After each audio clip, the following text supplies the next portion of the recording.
मित्रों, अपने आप को कट्टर ईमानदार होने का दावा करने वाली आम आदमी पार्टी का किरदार अब तार तार होता हुआ जनता के सामने नजर आ रहा है। पहले उनकी सरकार के एक मंत्री श्री सत्येंद्र जैन भ्रष्टाचार के आरोप में जेल गए, जिन्हें न्यायालय से जमानत नहीं मिली। फिर एक स्टेप और ऊपर गया, उप मुख्यमंत्री मनीष सिसोदिया जी जेल गए और अब आम आदमी पार्टी के संसदीय दल के नेता श्री संजय सिंह, कोई सामान्य व्यक्ति नहीं है, संसदीय दल के नेता है, leader of the parliamentary party, वो भ्रष्टाचार के आरोप में रिमांड पर है। अतः अब यह साफ हो गया है कि आम आदमी पार्टी में भ्रष्टाचार एक आम बात होती चली जा रही है और उसे नित नए खुलासे होना भी बहुत आम बात हो रही है। अब कोई खास बात नहीं रह गई है। और जिस प्रकार से मंत्री, उप मुख्यमंत्री और नेता संसदीय दल उत्तरोत्तर भ्रष्टाचार में आरोपित होते चले जा रहे हैं, उससे मैं कहना चाहूंगा कि एक कट्टरता का किरदार पूरी तरीके से तार तार हो रहा है। यहां पर हम यह भी कहना चाहेंगे कि जिस प्रकार के अनर्गल निराधार आरोप आम आदमी पार्टी लगाने का प्रयास करती है, तो हम यह भी स्पष्ट करना चाहते हैं कि न्यायालय ने जो निर्णय दिया है उसमें स्पष्ट रूप से, अब देखिए बहुत साफ है, पैसे का लेन देन, चुनाव में उसका प्रयोग, और उससे गंभीर बात है, साक्ष्य ये आए हैं कि पॉलिसी में चेंज इस आधार पर किया गया है और यह चेंज नीतिगत है। नीतिगत है तो इसका मतलब पूरी पार्टी इसमें इन्वॉल्व है, विषय सिर्फ संजय सिंह जी का नहीं है। इसका मतलब हो गया कि नीतिगत निर्णय में पूरी पार्टी इन्वॉल्व है। और मुझे लगता है यह शराब का घोटाला तो इनके लिए वैसा बनता चला जा रहा है कि एक तरफ इन्होंने पॉलिसी विड्रॉ की। मैं इस बात को पुनः रीएम्फसाइज करना चाहता हूं, सीबीआई इंक्वायरी शुरू होते ही पॉलिसी विड्रॉ कर ली। क्यों विड्रॉ किया अगर सब कुछ सही था? और विड्रॉ करने के बाद आप उसको डिफेंड भी कर रहे हैं और डिफेंड करते हुए आप उस दलदल में धंसते हुए चले जा रहे हैं।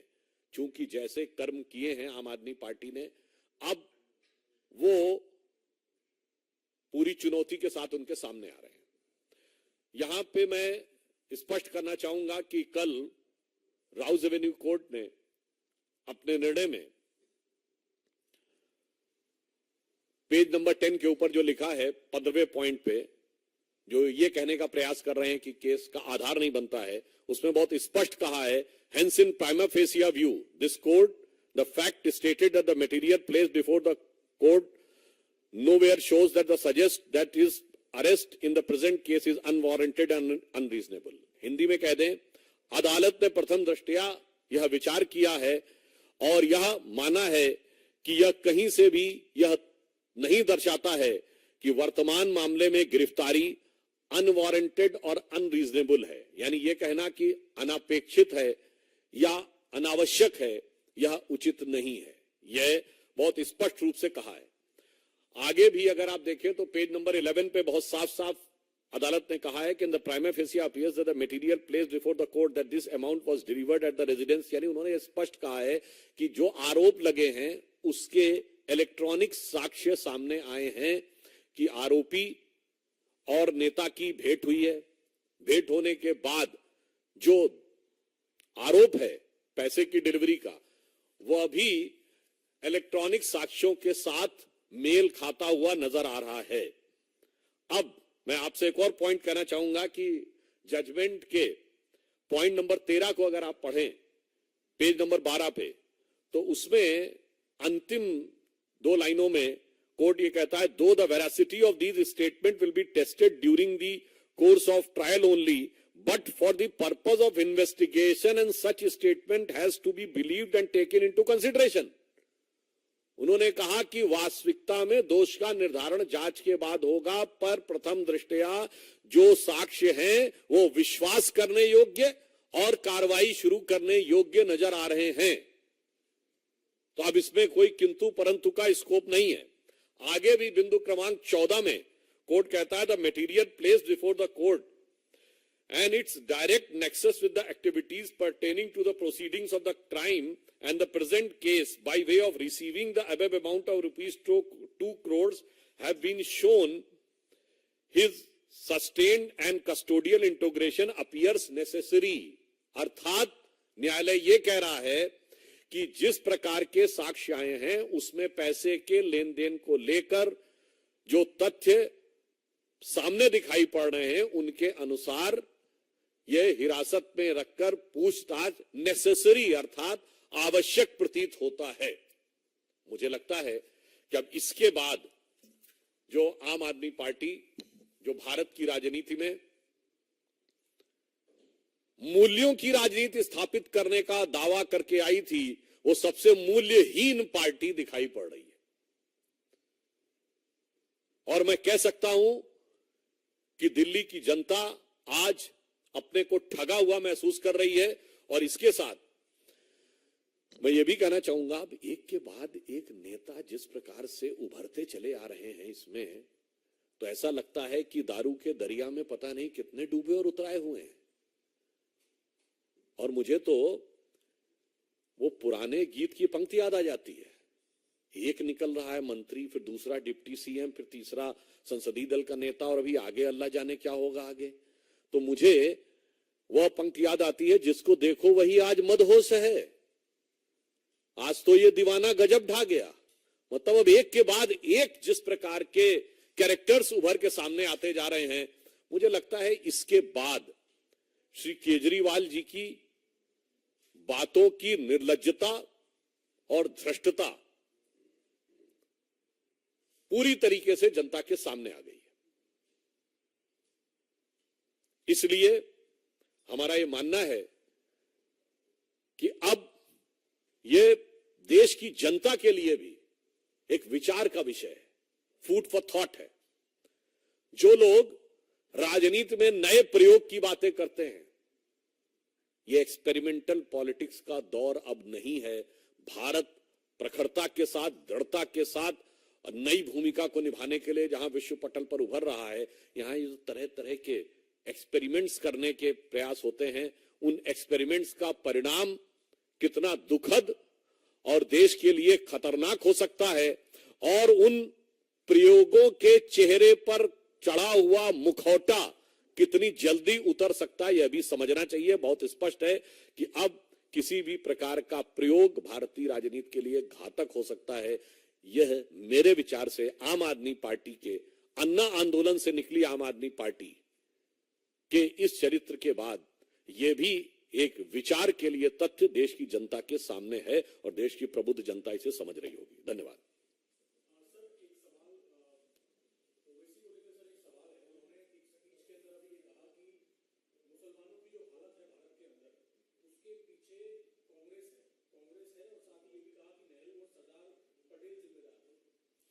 देखिए, वो वैसे तो किस किस स्पीच में क्या क्या कहते रहते हैं उसके ऊपर टिप्पणी करना वो है, तो मुझे लगता है इस प्रश्न का उत्तर तो आप उनसे ज्यादा पूछें तो ज्यादा बेहतर होगा, कांग्रेस वालों से। हाँ, इतना जरूर मैं कहना चाहूंगा कि आज जो भी हालात है, यद्यपि यह बात मैं एक बार मैंने संसद में भी कही है, मैं पुनः कह देना चाहता हूं कि आज स्वतंत्रता के 75 वर्ष हो गए।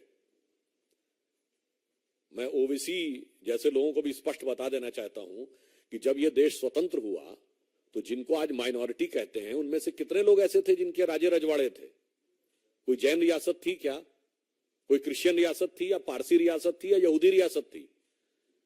इक्का दुक्का महाराजा पटियाला वगैरह को छोड़ दें तो बस एक दो ही सिख रियासतें थी, और लाइन लगा के मुस्लिम रियासतें थी। नवाब पटौदी, नवाब जूनागढ़, नवाब भोपाल, नवाब लखनऊ, हैदराबाद के निजाम। तो फिर क्या हो गया भाई? आप तो सुल्तान आलम थे, हुजूर नवाब थे, क्या हो गया? इसलिए मैं जो बात बोल चुका हूं, ओवैसी जी को समझना चाहिए कि जो हुक्मरान वक्त थे वो आज मजलूम हो गए। क्योंकि सेकुलरिज्म के जाल में ऐसे फंसे कि उल जलूल हो गए।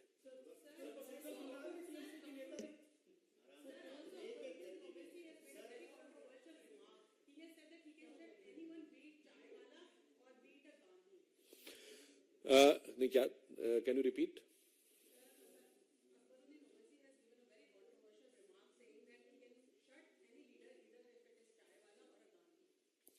Actually, can you point out any of his statement which is non-controversial? There are certain leaders who live up their politics only on the basis of the controversy.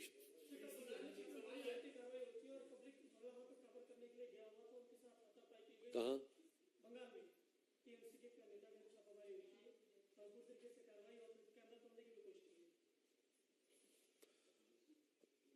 देखिए, पश्चिम बंगाल में जिस प्रकार का वातावरण है और पुलिस का जिस प्रकार का दुरुपयोग है, ये मैं नहीं कह रहा हूं, कांग्रेस पार्टी के संसदीय दल के नेता अधीर रंजन चौधरी ये कह चुके हैं कि there is no democracy in Bengal. और कांग्रेस, तृणमूल कांग्रेस की गवर्नमेंट को उन्होंने मर्डरर टाइप कहा है, कोर्ट में भी गए हैं। तो भाई, हमारी बात पे यकीन ना हो तो अपनों की बात पे तो यकीन कर लें। हमारे कार्यकर्ताओं के साथ होता हुआ अत्याचार विपक्ष को दिखाई नहीं पड़ता है, तो अपने कार्यकर्ताओं के साथ होता हुआ अत्याचार अनाचार तो देख लीजिए। मगर क्या करें कि मोदी विरोध का इतना इश्तेहार आंख पे चिपक गया है कि अपनी कार्यकर्ताओं का भी उनको अत्याचार दिखाई नहीं पड़ता।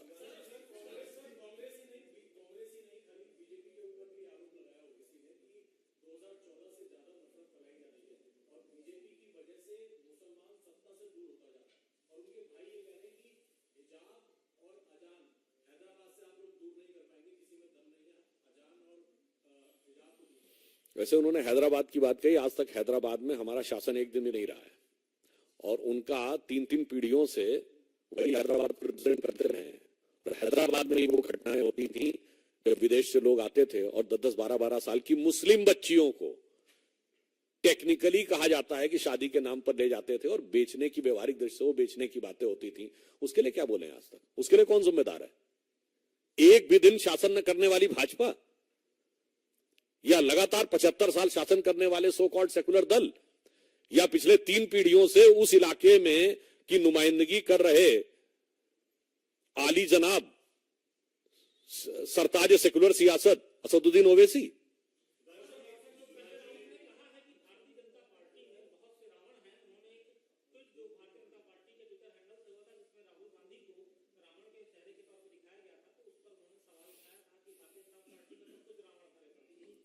देखिए, कहना नहीं चाहिए कौन कैसे बदलता है।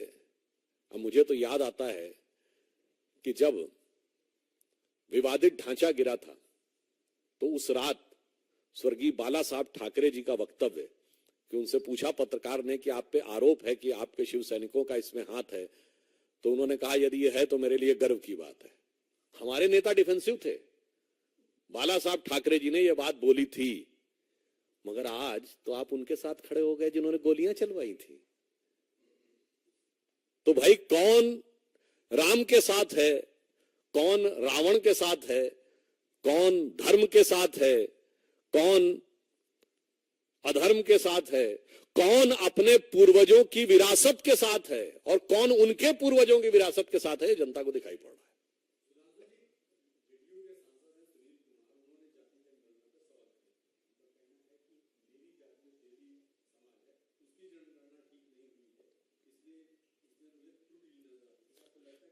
मुझे लगता है बिहार सरकार का अंदरूनी मामला है, तो इस बात का जवाब वहां के मुख्यमंत्री को देना चाहिए।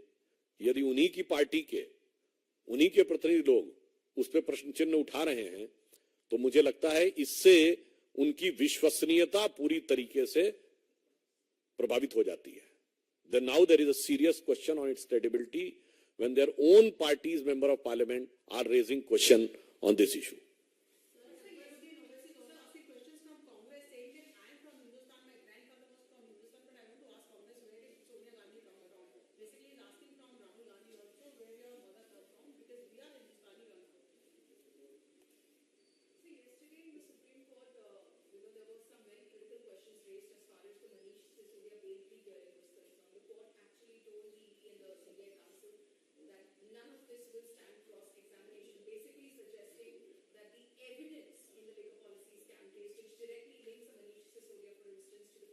The fact of the matter is that since several months, former Deputy Chief Minister Shri Manish Sisodia ji is under jail, and that too with a proper judgment of the court.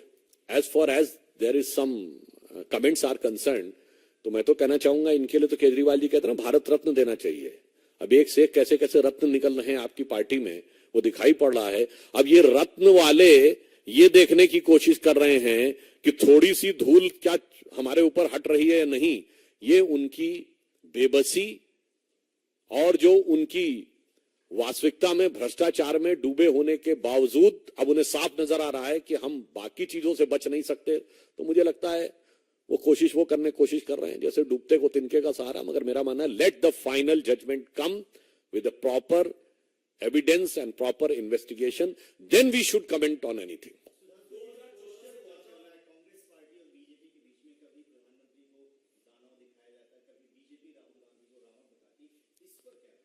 प्रधानमंत्री जी के बारे में कोई आज से थोड़ी चल रहा है. 2007 से जब सोनिया गांधी जी ने प्रधानमंत्री जी के बारे में बोला था मौत के सौदागर शब्द, तब से चल रहा है. और प्रधानमंत्री जी के बारे में तो आपको पता ही है, जब उनसे पूछा गया था विदेश में कि आपने, अब तो 9.5 साल हो गए, उस समय शायद 6 साल हुए थे, कि आप 24/7 काम करते हैं तो इतनी ऊर्जा कहां से लाते हैं. तो उन्होंने यही जवाब दिया था ना कि रोज 1 से 1.5 किलो गाली खाता हूं और उससे ऊर्जा पाता हूं, फिर आपकी सेवा में लग जाता हूं.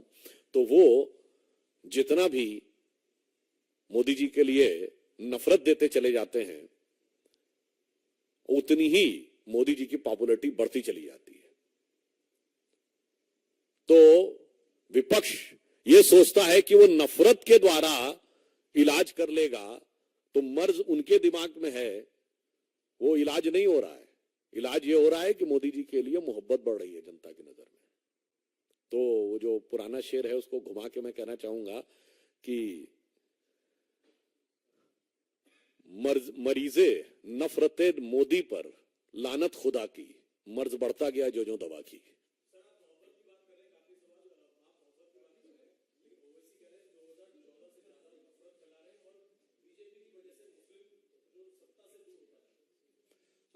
देखिए, हम सिर्फ ये कहना चाहेंगे वास्तविकता में 70% मुस्लिम समुदाय के लोग हैं जिनको किसी न किसी योजना का कोई ना कोई प्रभाव लाभ जरूर मिला है, जो प्रधानमंत्री के द्वारा भिन्न भिन्न गरीबों की योजनाएं ली गई हैं. मगर मुस्लिम सत्ता से दूर नहीं हो रहा है. सत्ता की सरमाएदारी और जागीरदारी चंद कट्टरपंथी लोगों ने मुस्लिम समाज की जो अपने हाथ में कर ली थी, अब मुस्लिम समाज में भी जागरूकता आ रही है तो उनकी जागीरदारी हिल रही है. क्योंकि उन्हें समझ में आ रहा है कि अभी तक वो जिस ढंग से लोगों को अपने पीछे चला रहे थे, अब समाज के अंदर भी जागरूकता आ रही है. तो डरने की जरूरत किसी समुदाय को नहीं है, डरने की जरूरत उन जागीरदारों और सरमाएदारों को है जिन्होंने मुस्लिमों को मजलूम रखते हुए अपनी दुकानदारी और सरमाएदारी बहुत बड़ी बना के रखी. वैसे दुकानदार एक और भी है ना जो दुकान लगा के चलते हैं.